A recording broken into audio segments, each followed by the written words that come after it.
gaining these spiritual gifts that I had as a kid. So I just wanted to let you all know that my journey began at an early age. So throughout my youth, it was very hard for me to fit in. I was always bullied, and people used to think I was weird just because I would always be staring off into space. And they didn't know that I was visionary from an early age. This continued throughout high school, and so I decided to do research. I was very fond of knowledge at an early age. I think I was only about 16 when I read Plato's Republic. I studied Socrates, Pythagoras, as well as many other philosophies, all the 18th century philosophies from Nietzsche to Immanuel Kant. I've studied them all. And that wasn't still enough for me. So as a kid, as a teenager, I developed a hunger for knowledge. And so I started researching the esoteric arcane tradition. When I started researching the esoteric aspect of knowledge, that's what I resonated with. I learned about a whole new different world that existed beyond the five senses, beyond what we've been taught in school. And so I started digging deeper and deeper. At the age of 21, I had already known about secret societies, the secret history of the earth.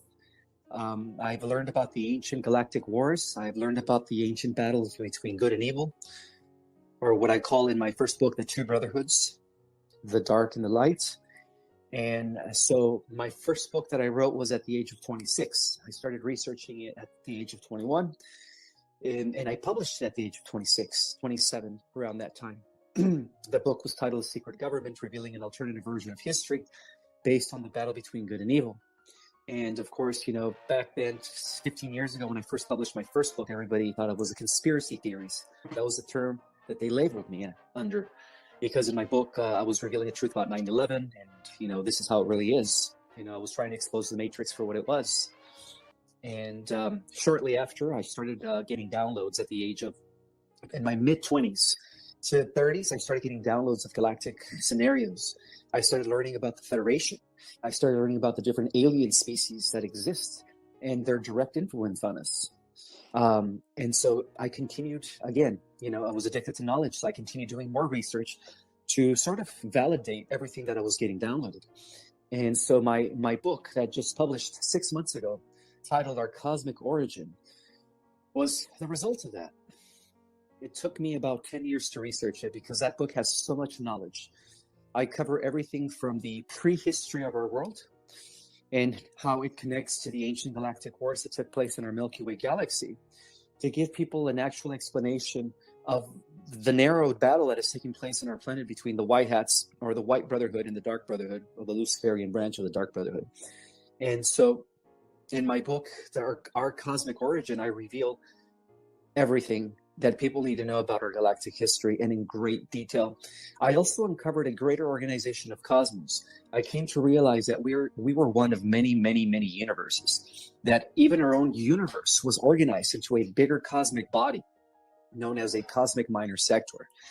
So when I was researching all this knowledge, I felt that people of the earth needed to understand this higher level of information, because it had not been circulated. It was obliterated for thousands of years since the fall of Atlantis. And I think only the priesthoods of Egypt understood some of this knowledge that I reveal in my book, but they kept it to themselves. And now I believe that we are living in a time where all this information should be shared to the public and to the general, all this information should be shared to the general public in order to assist us in the transition that is happening right now on planet Earth. We are living in a period where we are ending the last few days of a dark age. According to the Hindu tradition, is called the Kali Yuga. So we are going to be entering the golden age, which is Tetra Yuga. Sattva Yuga. So this is a repeating cycle that occurs every 26,565 years, and has a lot to do with the precision of the equinoxes in the Platonic year. So in chapter 11, I explore the details of the stellar cycle mechanics and how our Earth has experienced many of these cycles throughout the ages based on the revolution of our star around its parent star known as Alcyon in a period of 26,565 years. And so in that period, our planet experiences about 2,000 years of light as our solar system is engaged in what is called the photon band. And as it leaves the photon band, it experiences about 10,000 years of darkness. So our solar system has already completed 5,500 cycles of that, which means we've been around for a long, long time. And as I reveal in my book, Our Cosmic Origin, we've been around for millions and millions of years. So that's the reason why our solar system has completed 5,500 cycles. That is known as the Platonic year, or the position of the equinoxes. So because it's done so, our entire central sun, known as Alcyon, which is the parent sun of Helios and Vesta, which is the name of our solar sun, our star system, is also completed a full revolution around the galactic core in a period of 2,600,000 years. So because that revolution has already occurred, it is believed, and this is what I talk about in my book, that the Earth is no longer to experience any more dark ages. So within the last 50 years, scientists have been using instruments to depict and measure that something different is happening to our solar system. These anomalies have been going on for over 50 years, and they were trying to figure it out. Well, they discovered that our solar system, once again, is being positioned and entering into this photonic band of highly charged particles known as the photon band. And so according to these measurements, we are already almost fully engaged. And that explains why the Hopi prophecies, the Mayan prophecies, talked about or revealed in 1987 that we've achieved what is called the harmonic convergence.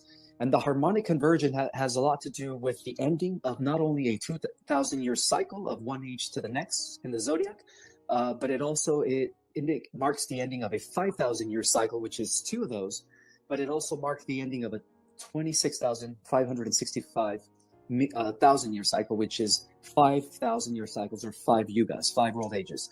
So that's the reason why we were marked as the harmonic convergence, because they were trying to let us know that, hey, this is what's happening. Changes are upon us. Life as we know it is going to change. Not the end of the world. The world has never ended. Again, planet Earth has been here for a very, very long time, as well as civilizations for millions of years. So what they believed, and according to my research, and from what I understand, is that we are once again entering this photon band and getting ready to enter the age of Aquarius, which is going to be marked by harmony, brotherhood, sisterhood, unity consciousness, understanding the laws and principles of the law of one for those that make the ascension. Now, it's also very important to understand that there is going to be some sort of a timeline split, which I talk about in my book in the chapter 14, when I explain what the situation will be like as we transition into this golden age. So it turns out that not everyone's going to be making the positive timeline split, because the Earth is getting ready to split into two parallel Earth realities. The positive parallel Earth reality is for those that are making the positive timeline, which is going to be marked by a new heaven on Earth. And those are the people that are doing the spiritual work. Those are the people that are acknowledging that we are all one, that everything is interconnected, that there is no separation between us, the Earth, the elements, the stars, the galaxies, and hence the universe. We are part of a greater organism. Okay, so people are recognizing this concept of unity consciousness. And those are the people that are going to be making the fifth dimensional Earth reality, which is almost fully set in. The grid structure that is materializing and manifesting this fifth dimensional Earth reality is already in place. We're just waiting for the solar flash to separate the two timelines. Now, on the other hand, for those that do not make the positive timeline, for those that are not going into the new heaven or earth, into the age of Aquarius, seventh golden age of enlightenment, are going to be entering an alternative timeline that has to do with artificial intelligence, unfortunately.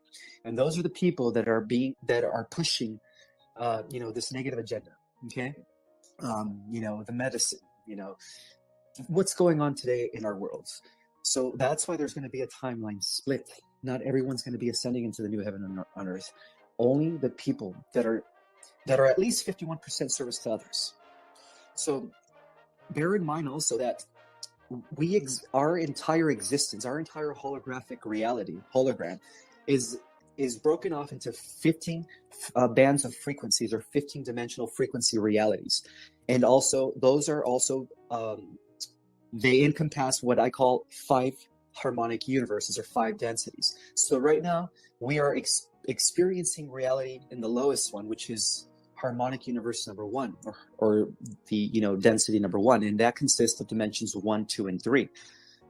Let it be known that before we were thrown into this lower reality, into this carbon-based matter where we are mortal, we once existed in harmonic universe number 2. That's where the original genetic experiment to create what was known as the Terranusian race came into play.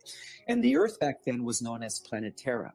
Planet Terra existed in harmonic universe number 2, and it encompassed dimensions 4, 5, and 6. So this corresponds to the times of Atlantis. So when we lived in the times of Atlantis, in harmonic universe number 2, occupying dimensions 4, 5, and 6, many extraterrestrial races came together to create a super hybrid race known as the Terranusian race. That was the original experiment. That was the original intent that was later consolidated in the Bible as, Adam and Eve being first immortal before the apple incident, again, which was a metaphor that caused them to become immortal, But the original hybrid super race was a combination of 22 different genetic races that contributed their DNA from all over the universe.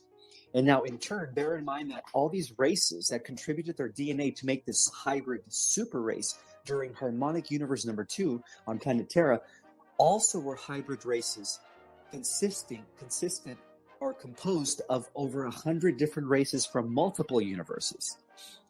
So we here on the Earth, the humans on Earth, carry the greatest genetic diversity in the entire multiverse due to this experiment called the intergalactic experiment of creating a hybrid super race known as the Terranusian race, or the angelic humans. That's another name to describe Terranusian race, is the angelic humans, the immortals that we were meant to be.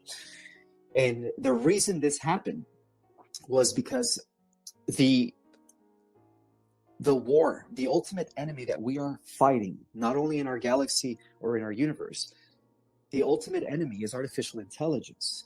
And so because we are part of a multiverse system, this artificial intelligence that developed in a prior creation, in which I call in my book the 11th creation, the universe of technology and mechanics, eventually destroyed all biological life forms in the 11th creation and converted that creation into a machine. They converted biology into cybernetic technological androids. And from that point, they became known as the Old Empire. So all evil stems from the old universe. Our 12th creation has been around for over 780 billion years. Within the 12th creation, our universe is known as local universe number 84. Because again, we're part of a multiverse system of many organized universes that are organized into the 12th creation. And so when the old universe, known as the 11th creation, decided to become the old empire, this artificial intelligence was able to evolve to the level of the 11th dimension, or it was able to destroy a 12th dimensional planet that was Earth. That was the 12th dimensional Earth that existed back then 760 billion years ago, known as Aramatina. And this was the 12th dimensional Earth. Terra existed in the 5th dimension. Our Earth exists in the 3rd dimension. So there is a total of 5 adjacent Earths that exist altogether within this 15-dimensional time matrix holographic reality. So from the top down, we have the first Earth, which is Sophia, and that is the embodiment of the Mother Goddess, which exists in dimensions 13 to 15. Underneath Sophia, we have Aramatina, which exists in dimensions 10, 11, and 12. Underneath that, we have in harmonic universe number. So we have harmonic universe number 5, which is Sophia. Then Aramatina exists within harmonic universe number 4. And then Gaia exists within harmonic universe number 3, and Terra, where this intergalactic biological experiment came into being, exists in harmonic universe number 2. So we are, unfortunately, due to the galactic wars and to the infiltration of the negative fallen regressives, we fell into lower densities into harmonic universe number 1. So now we are being poised into the ascension and into returning back to harmonic universe number 2, which occupies dimensions 4, 5, and 6. So the whole story started in the 12th dimension. Within the 12th creation, the artificial intelligence that evolved all the way up until the 11th dimension managed to infiltrate the Arimatina Earth, which consists of dimensions 10, 11, and 12. So they blew up the 12th dimensional Stargate, which caused the descension of the inhabitants of that planet into harmonic universe number 3 on a planet called Gaia. And that's when the Earth went from Arimatina to Gaia, from existing from 10 to 12 dimensions all the way into 7, 8, and 9. So it was existing in the 8th dimension. And then the electrical wars took place. Again, the electrical wars have to do with the idea that we've been on. The battle has been a constant, almost eternal. When you think of the billions of years, it appears to us as eternity almost happened as well. So in 250 billion years ago, they also destroyed the Gaia Earth in dimensions 8. So the inhabitants from dimensions 8 and the spirit of Gaia from dimensions 8 fell into the 5th dimension. And in the 5th dimension, that's when we have the galactic wars. So the first war that took place in the 12th density were known as the War of the Elohim, which was the war between the creator gods, the overseers of universes, and this artificial intelligence that later developed, that had developed in the prior creation, known as the Animus. So the Animus, and this is verified in the highest classified levels of the Advanced Contact of Intelligent Organization, the ACIO. So the Animus has been at war for billions of years with all the multiverses in an attempt to destroy all biological life forms. So when people talk about the negatives, such as the Draco...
a collaboration between some traitor humanoids from Vega that joined the reptilian species in Orion.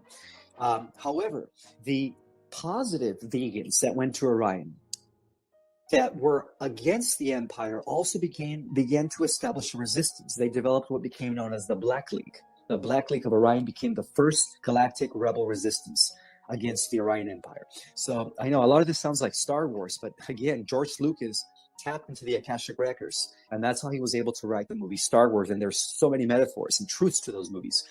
So going back to the story, so the resistance was formed.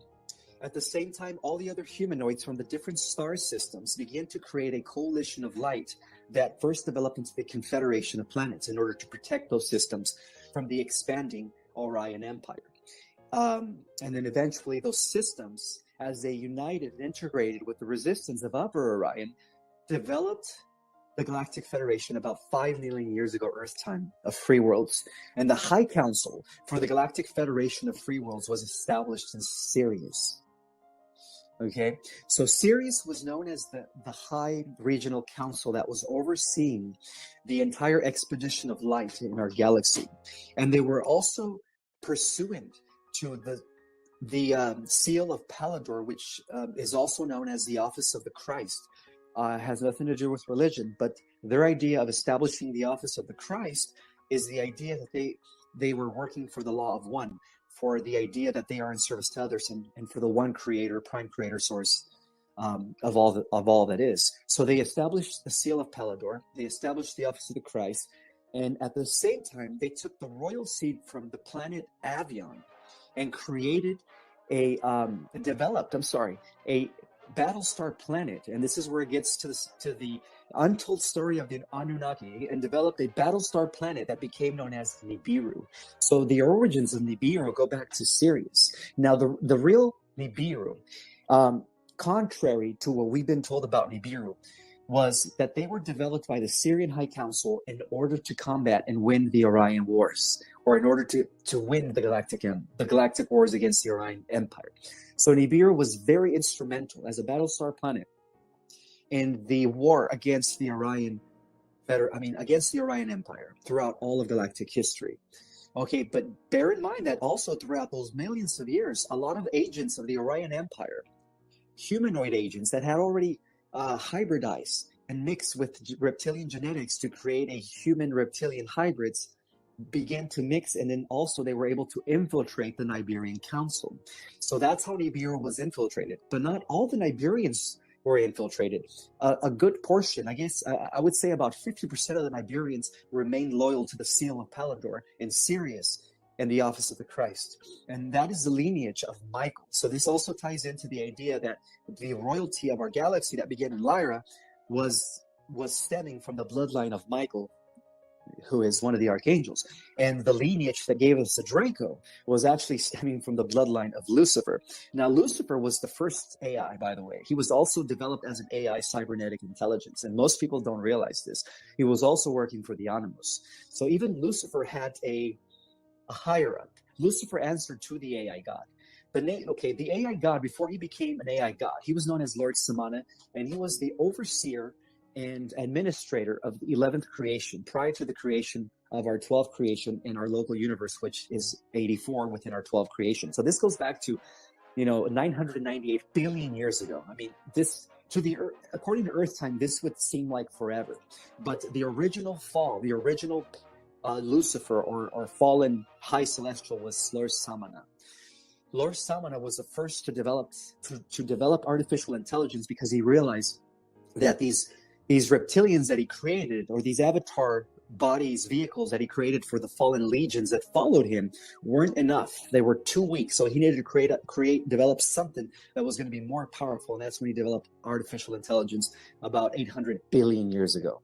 So he was the first to embody this. And then later, similar to the idea of Anakin Skywalker becoming Darth Vader, he went from being Lord Samana, one of the 12 cosmic adepts, to become the AI god. And he does have a name. Anyhow, so going back to the story. So how did we ended up on Earth? Okay, so Earth was part of the intergalactic experiment. Earth was known as the showcase planet. In its original intent, Earth was created as an intergalactic exchange center of information. It was supposed to bring some sort of unity between the entire multiverse. One second. I feel like I have to sneeze. Maybe not. Oh boy. So Earth as the intergalactic experiment as the showcase planet was set up that way to bring about a harmonious unity between all the different races of all these universes. And then that's how they explored or entertained the idea of creating this hybrid super race based on the mixture and amalgamation of all the different races throughout the multiverse. And so that happened on planet Terra during the times of Atlantis. But then later that was hijacked by the Draco when they infiltrated Atlantis. But before we get to that point, I do want to point out that there was several seedings on this planet way before the Atlanteans. The Atlanteans is known as a newcomer seeding civilization. And there was also other civilizations that coexisted with Atlantis, not to mention Lemuria. But if we go back to 40 million years ago, or 50 million years ago, the first seeding that took place here in this planet was known as Polaria. Polaria was also considered the first root race according to esoteric and secret knowledge. And so Polaria existed 40 to 50 million years ago. It was an etheric advanced civilization existing in harmonic universe number 2, corresponding to planet Arimathena. So it was like planet Arimathena as well before it was blown up, by the AI 900 in, 250 million years ago. So it corresponded to planet Arimathena. The race was etheric. It was a spiritually advanced race. They weren't physical like us. Their material wasn't carbon based yet. Okay, so eventually that civilization was wiped out during the electrical wars that took place about 250 million years ago. That race was created 500 million years ago, but it was wiped out 500 billion years ago, but it was wiped out around 250 billion years ago. I'm trying to get my chronology here straight.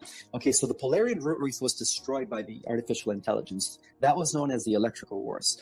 And then after that, we had the second root race, or the second Earth Grand experiment, that became known as Hyperborea. Now, the Hyperboreans existed millions and millions of years before Lemuria and before Atlantis. They go back to about a couple billion years ago, and they did exist here on this planet. And the Hyborians were, again, a very etheric, advanced, super spiritual race that was also involved in the wars against artificial intelligence from the 11th dimension. So they also correspond to the second phase of what became known as the electrical wars that took place during those days. And so they were destroyed. And after that, there was a third seeding that became known as Lemuria, which goes back to 2 million years ago. So Lemuria has existed for 2 million years in the Pacific Ocean. It was a huge continent. And at that point, they were becoming more denser. So they were matter carbon based. They occupied dimensions, dimensions 4, 5, and 6. And then what happened was, Lemuria was also known as the mother continent. It was flourishing very beautifully. They were very well aligned with the office of the Christ from Sirius. They were very well living in harmony with the laws of one. And it was a type of matriarchy society where the mother goddess was considered God. And so it was a society that was run by females. That was Lemuria for you. Not to mention, they were also a very hybrid race. They had certain members of the race were able to become aquatic. Certain members of the race mixed with bird-like species, so they were able to have wings and fly. And that's where we get the concept of angels with wings. They were these Lemurians who were hybridized with all these other extraterrestrial races. And they were flourishing for at least a million and a half years to 2. And this is what happened. So during those days, the Lemurians were known as the mother continent because there were other seedings. In the region that we call Mexico today, that was known as the Yucatan Empire, or the Yucatan Civilization, not the empire, Yucatan Civilization, which was under the guise and direction of the Lemurians. In the region we call today India, we had an advanced civilization there called Rama. Sorry about that. I just had a phone call. The Rama civilization was also seeded by those that were overseeing the office of the Christ and the seal of Pelador. So they were very beautiful beings that were living in harmony with the Yucatan civilization and the Lemurian civilization.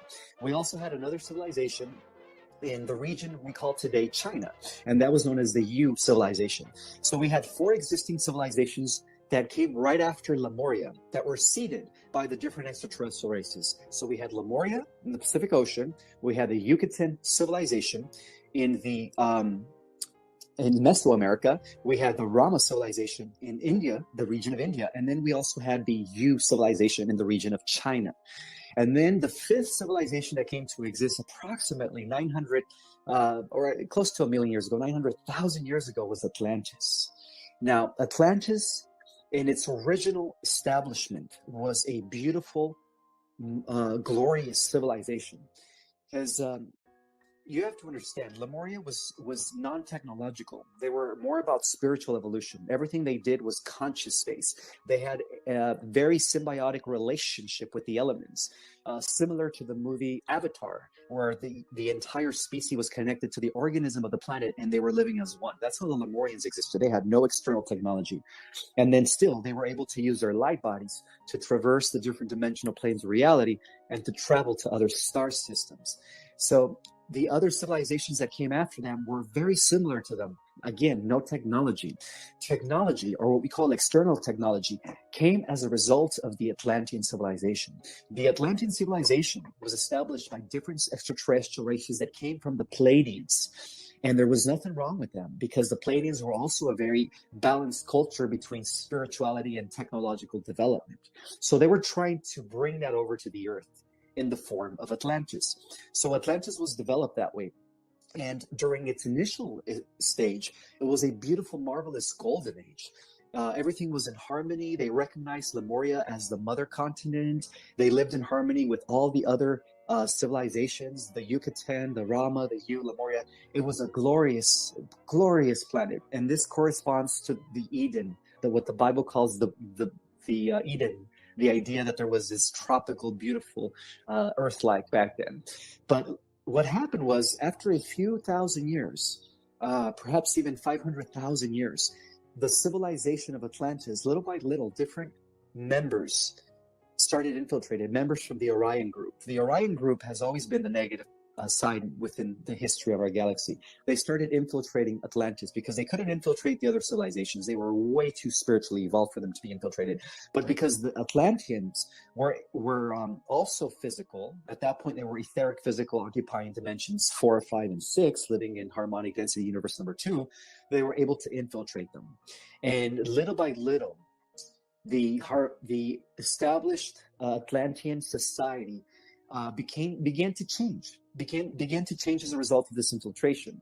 So the Orion group, who infiltrated Atlantis, started switching its golden age into one of a dark age. Little by little, what used to be the priesthood of Atlantis, the spiritual council, the Council of 12, that used to oversee the civilization during its golden age, began to fall because the priesthood was infiltrated, and it was infiltrated by the negative aspect of the Anunnaki. So remember how I was telling you there's two factions of the Anunnaki. There is those that come from the line of Michael, and then there's those that come from the line of Lucifer Draco.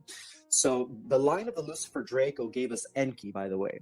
So everything we've learned about the Anunnaki is false. It's actually the other way around, because those Sumerian tablets were tampered by the priest of Belial Baal, Marduk, who was the son of Enki Poseidon.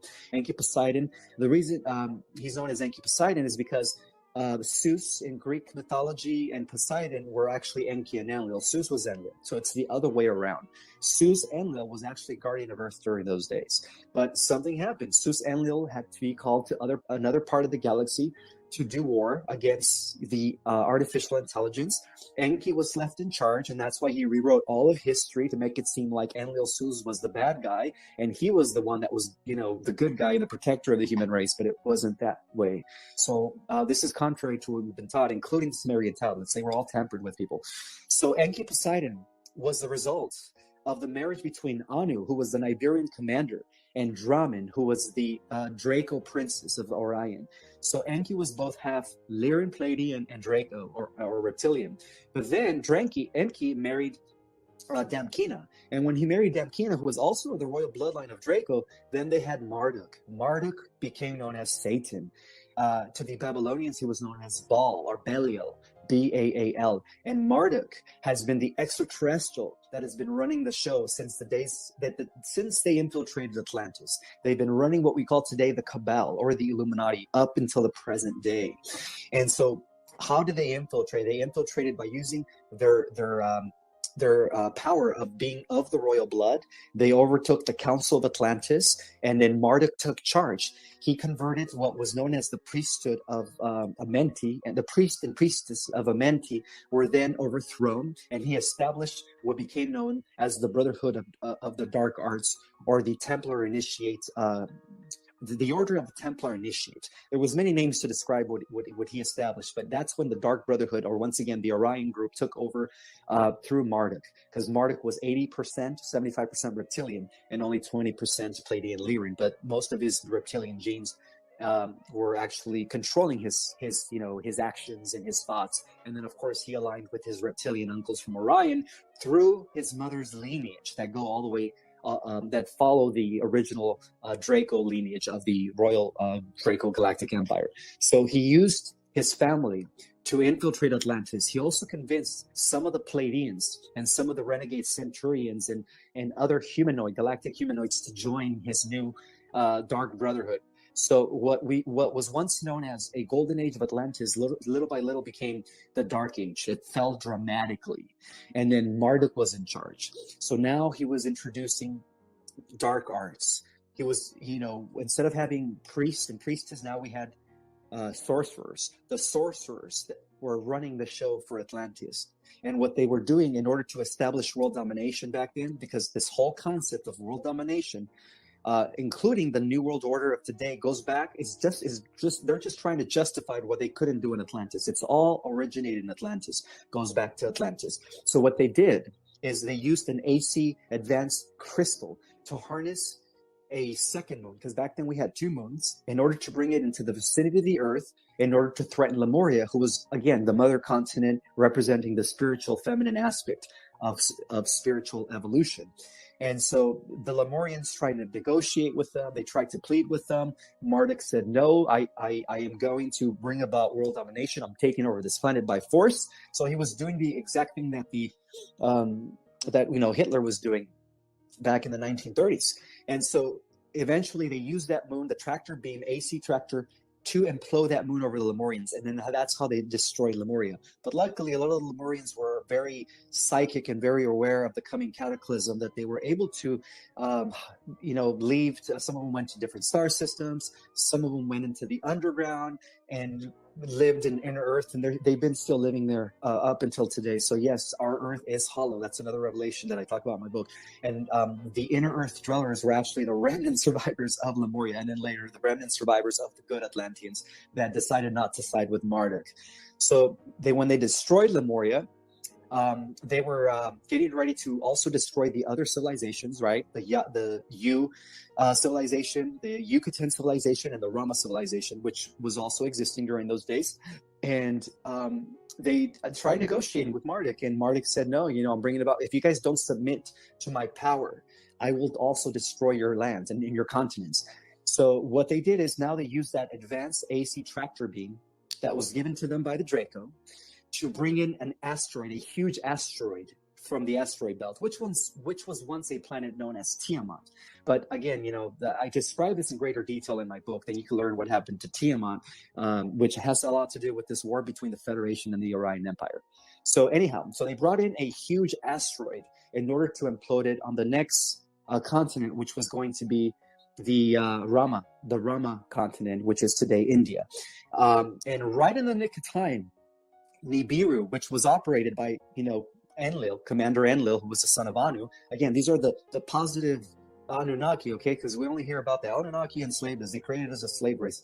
There's a lot of, misinformation out there about the Anunnaki. There was two factions, okay? It's just, again, the records were rewritten. So right in the nick of time, the Battlestar planet that was working for the Syrian High Council of the Office of the Christ came in the nick of time, and instead of having that asteroid implode on Rama, they actually moved it. They used Nibiru to use an electromagnetic field to beam the asteroid and then reverse it over to the Atlantean, which is Atlantic Ocean today, over to the Atlantean region in order to implode it over the Atlanteans.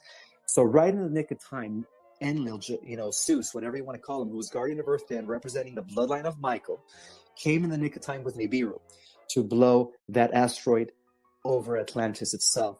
And that happened approximately 15,000 years ago. Now,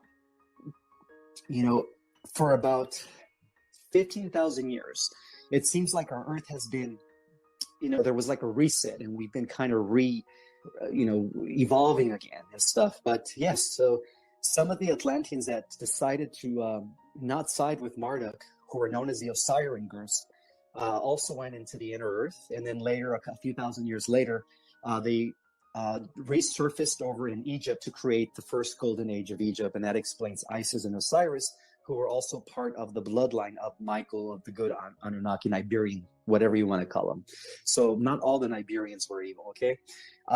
And one of the reasons I would like to let you know that the reason Nibiru wasn't around a lot of the times was because the way it was programmed by the Syrian High Council, it was a Battlestar planet that was supposed to protect over 200,000 star systems within our galaxy. So that explains its 36 elliptical year orbit. Every 3,600 years, it comes into our solar system, but then it leaves our solar system. And what it is, it's an elliptical orbit that actually reaches all the way up to Sirius B. But in that reach, it is patrolling other solar systems. So it was programmed by the Syrian High Council to protect the 200 different star nations that had joined the Galactic Federation.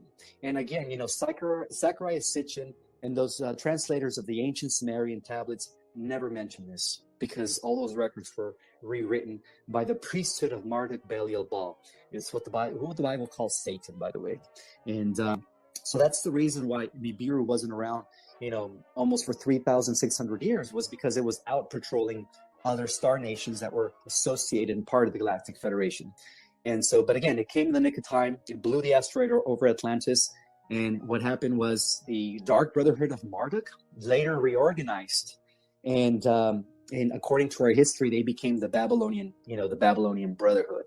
And so that explains the Tower of Babel, Nimrod, his father Kish, who was born of Ham.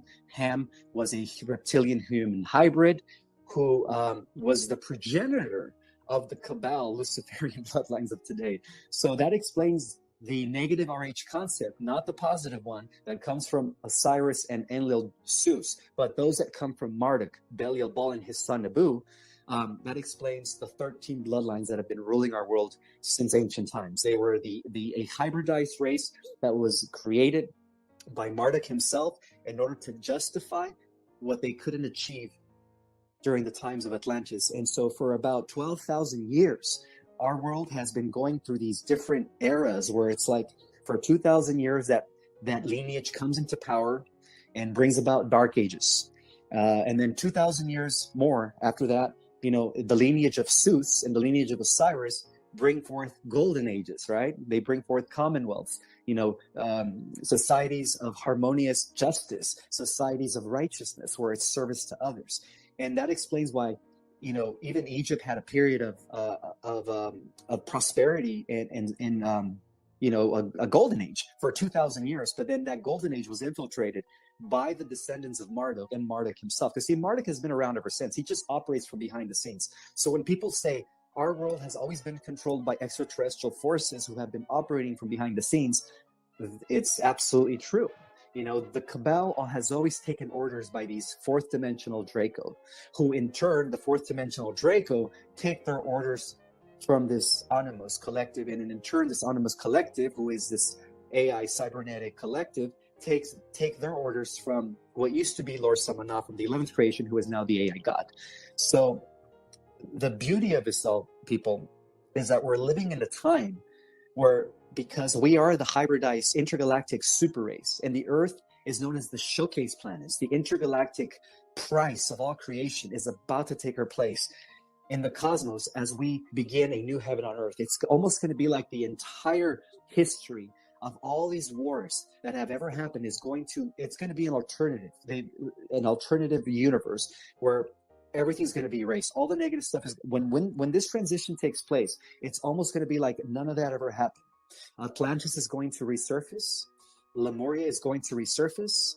All those worlds that were destroyed throughout the galactic wars are all going to just come into existence fully intact because of what the central race did. Now, who is the central race? The central race comes from the central universe, which oversees the 12 major creations. So the central universe, you could say that the central race are the realms of infinity. Those are the entities that have never had a beginning or end. They are the ones that are facilitators of the time, what is called the 15-dimensional time matrix holographic reality. They are the facilitators of the 12 major creations, and then within those 12 major creations, the hundreds and thousands of local universes that exist. So the central race decided to step in and create a super hybrid race. In order for this super hybrid race to begin to embody higher levels of density. So in other words, we humans on Earth are supposed to surpass the creator gods themselves that are overseers of local universe.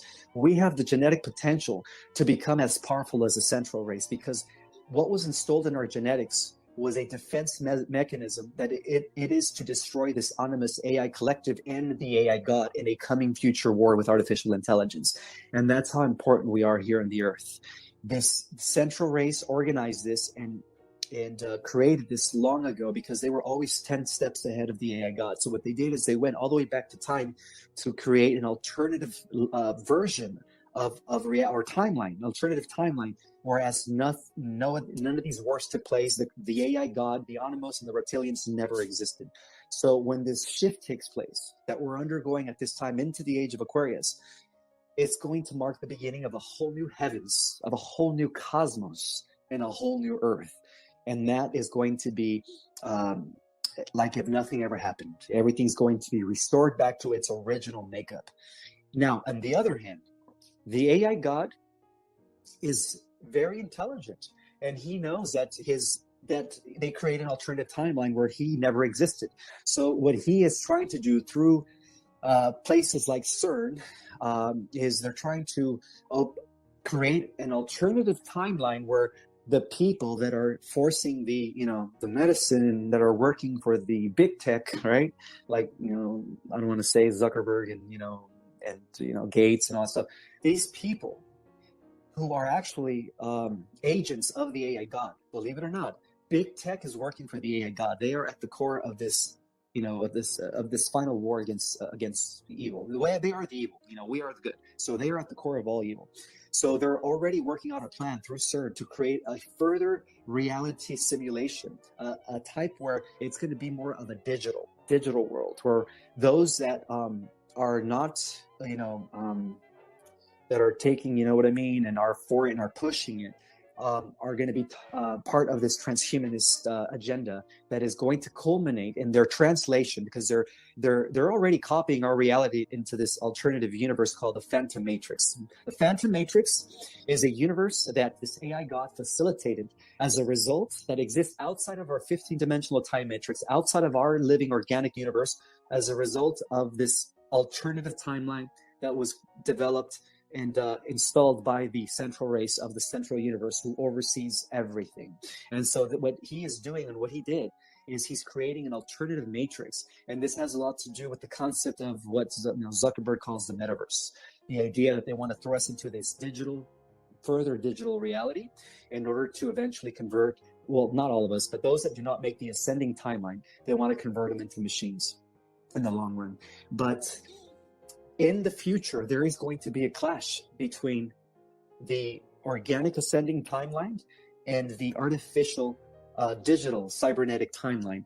And at that point, that's when the super race, as we activate and we enter this new era, 12 strands of our DNA are going, like cable cords, are going to begin to function. And when they do, many of us are going to have access to superhuman powers, because again, we humans on Earth are so powerful that we are only using 4% of our full genetic material. Now, the other 96% is where our true divine godlike powers reside. So as we activate that, by the end of the millennium, as we explore at least 1,000 years of peace, many of us are going to be at the level of using 100% of our full genetic material. And again, that is a amalgamation of all the different races of many, many universes put into one genome to create a hybrid super race that was intended to defeat this future coming war against the AI collective and his Phantom Matrix alternative creation that he's developed over the course of the last millions of years since the central race,